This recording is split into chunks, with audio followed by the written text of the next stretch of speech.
तो अश्विनी शाही, घर में घुसकर हड्डी तोड़ कुटाई होगी, आज नहीं तो कल सुरक्षा में चूक होगी, और माफी कोई विकल्प है ही नहीं, माफी तो दी ही नहीं जाएगी। ये खुल्लम खुल्ला जान से मारने की धमकी नहीं दी जा रही क्या?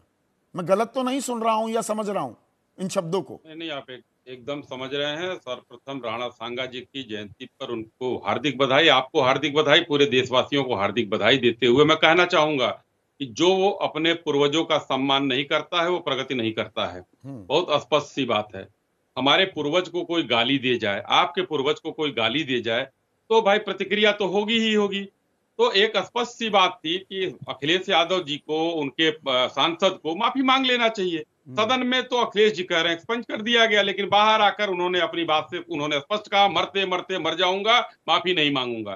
तो अब डर क्यों? अब दलित क्यों हो गए? पहले तो आप शेर तो थे, मतलब अब दलित क्यों हो गए? बंदूक तलवारें लेकर जान से मारने देखिए, की धमकी दी जाएगी संदीप जी, और सरकार चुप रहेगी? थोड़ा बिना इंटरप्शन किए हुए थोड़ा सुन लीजिए तो एक वो जाएगा, अच्छा लगेगा। सभी सवालों का जवाब मैं दूंगा जितना समय होगा आपके पास। देखिए, इसमें कानून व्यवस्था अपना पूरा काम कर रहा था।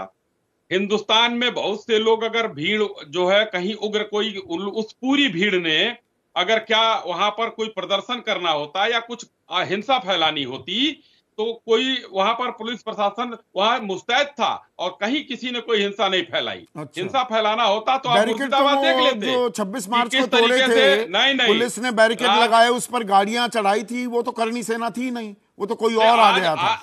आज की बात पर आप चर्चा करिए, आप मैं दोनों बात जोड़ रहा हूं भाई। आपने कहा तलवार लेकर निकलना, मैं कहता हूं कि तलवार लेकर मुहर्रम में क्यों नहीं रोकते हैं आप कि तलवार लेकर ना निकले सड़क पर? तो उन पर लीजिए ना, कार्रवाई कीजिए ना। आपने कहा नहीं, आपने कहा, सुनिए, आपने कहा कि जुम्मा की नमाज पढ़कर निकले हिंसा के शांति दूत, और मुर्शिदाबाद में घर जला दिया, गाड़ियां जला दी। शांति पाठ कर रहे थे वहां शांति पाठ क्यों करा रहे थे आप? आपने बयान एक ही किसी ने कहा हड्डी तोड़ देंगे, गला काट देंगे, अखिलेश यादव का किसी दिन तो सुरक्षा में चूक होगी, एक सांसद को जान से मारने की खुली धमकी दी जा रही है, अभिव्यक्ति की आजादी, और सरकार चुपचाप बैठी है। ऐसा कुछ हुई, कहीं कोई गलत काम हुआ हो तो बताइए। वहां पर गलत काम हुआ हो तो मतलब गलत काम का इंतजार कर रहे हैं आप? मुझे एक चीज बताइए, करनी सेना, सुनिए ना अश्विनी भाई, सुनिए ना, करनी सेना ने आज 5 बजे तक का वक्त भी दिया था कि सरकार कार्रवाई करे। अरे भाई, 21 मार्च को यह बयान दिया था, एनएसए लगा दो, राज्यसभा सदस्यता खारिज करवा दो, खत्म करवा दो। सरकार हाथ पर हाथ धरे बैठी है, यह करनी सेना आदेश चलाएगी। अब अखिलेश यादव क्यों नहीं माफी वाले हैं? कम से कम अखिलेश यादव आप सरकार का जवाब क्यों नहीं दे रहे हैं? सरकार अगर ऐसा कोई गंभीर अपराध किया है रामजी लाल सुमन ने, सरकार कर ले, एफआईआर दर्ज कर ले, तुरंत में एफआईआर दर्ज होती है ना। को और हमारे यूपी पुलिस करती है ना। गद्दार वीरों को गद्दार कहना, हिंदुस्तान के वीरों को गद्दार कहना, अरे भाई, 150 लोगों को संसद से निलंबित कर दिया जाता है, हुआ था ना 1.5 साल पहले। इनको निकाल दीजिए संसद से।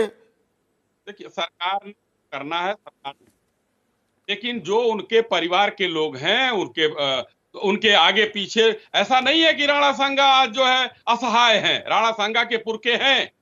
तो अगर उन्होंने शांतिपूर्वक अगर कोई बयान दे दिया, ये शांतिपूर्वक है, इसे आप शांति कह रहे हैं?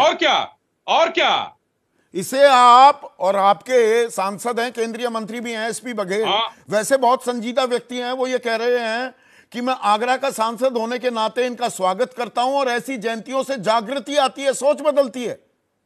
क्या सोच कर रहे हैं आप पैदा युवाओं के लिए, आने वाली पीढ़ियों के लिए? क्या सोच आप पैदा कर रहे हैं? ये सड़क पर क्या दिखा रहे हैं आप? अपने वीरों को याद करना, मंच से उनको याद करना, मंच से उनकी जय जयकार करना, अपने उस पुरानी चीजों को याद दिलाना अपने आगे आने वाले वंशजों को कि हमारे पुरखे कितने वीर थे।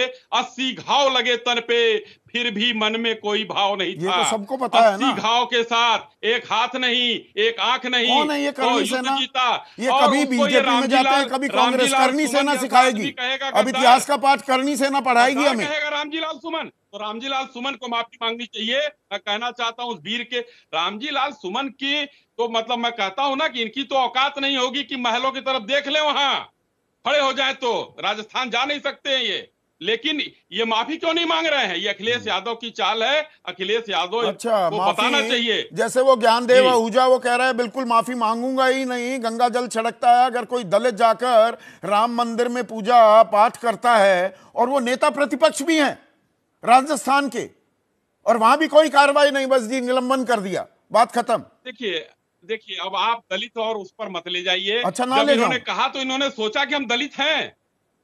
जब इनके ऊपर प्रेशर पड़ा है चारों तरफ से, तब इनको दलित याद आया है, तब दलित की राजनीति शुरू हो गई। ऐसा नहीं है। इनको कहिए ना, आप ही कहिए कि माफी मांग ले। क्यों तलवारों की जरूरत पड़ेगी? मुहर्रम में तलवार भी रुकवाइए। ये सिर्फ